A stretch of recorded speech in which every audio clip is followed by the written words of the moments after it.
Okay, this how-to video is going to talk about tabbed routing, which is an option with the Allegro PCB Designer with high-speed license. So if you go File, Change Editor, you'd need at least an Allegro PCB Designer with the high-speed license to be able to run this option. And what this command does is it adds trapezoidal shapes based on a specific size specified by users to help with the control of impedance and crosstalk on parallel traces in the pin regions and outside of the pin regions.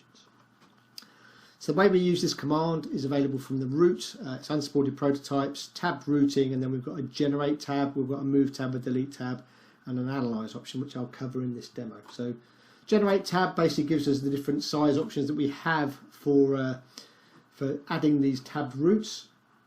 So what we'll do is we'll start off on the first one. We're going to do pin field type 1, which basically generates some arced based tabs, so on any arc routing similar to this kind of snake routing that we've got here.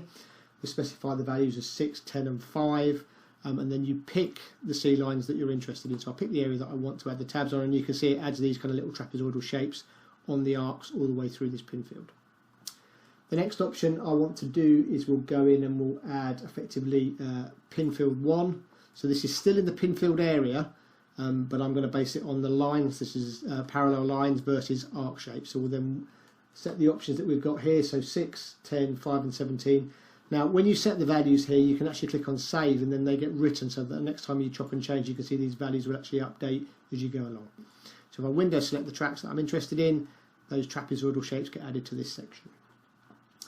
We'll then go into kind of into digital area, so outside of the pin field. So I'm going to go into digital 2, and on this scenario what I want is I want effectively 4, 7, 3 and 15.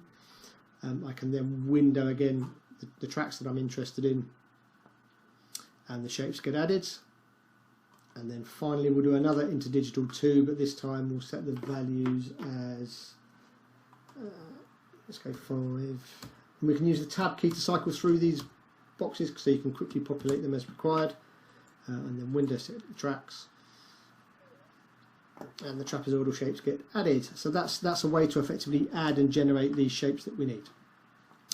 The next option under the root menu, so root and then tab routing, is move tab, and what this does is gives you the ability to actually move the tabs about. So I can effectively make sure you've got shapes enabled in the find filter, and then I can obviously move the tab around as required.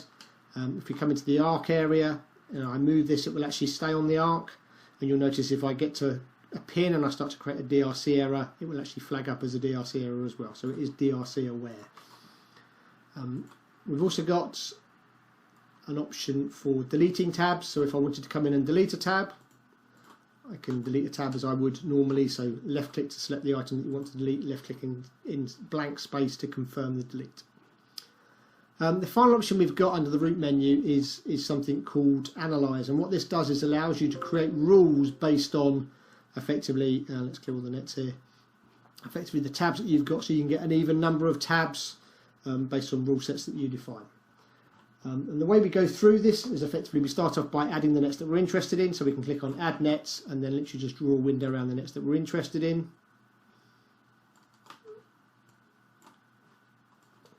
Make sure nets are enabled in the find filter first when you do this, and then you'll get a list of all the nets that are available to you.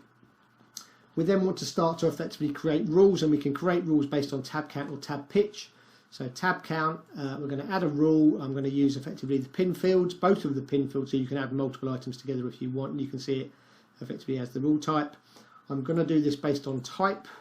I want a tolerance of 2, and I want the lowest count basically, so we'll click OK to that, and you'll see here that I actually get some that are passing, some that are failing, and some that don't have a rule, so these aren't associated with the nets in the pin field that meet my criteria. Let's go and add another rule, so we can then go to add rule, and in this scenario I'm going to do it for into digital 2. I want this on size based on a tolerance of 1, again on the lowest type of count, and we'll click OK to add the rule. So you then see obviously I get some passes and some fails, so we can then effectively do a pass or fail. We can sort ascending, and then we'll see all the rules that are available to us here.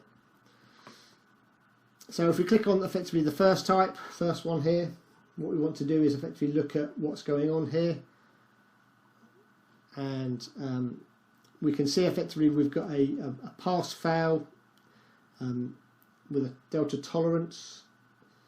So we could potentially effectively delete one or two of the tabs to get this to pass. So on this net, obviously you can see the nets are actually highlighting here. We can zoom in. Let's go and use the roots, tab routing, delete tab. We'll delete one of these, delete two of these, and done. And then you'll notice that DRC then disappears. So we've got a couple of these, so we can effectively select another one.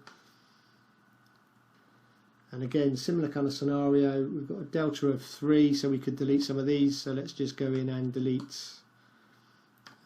Let's delete some of these tabs.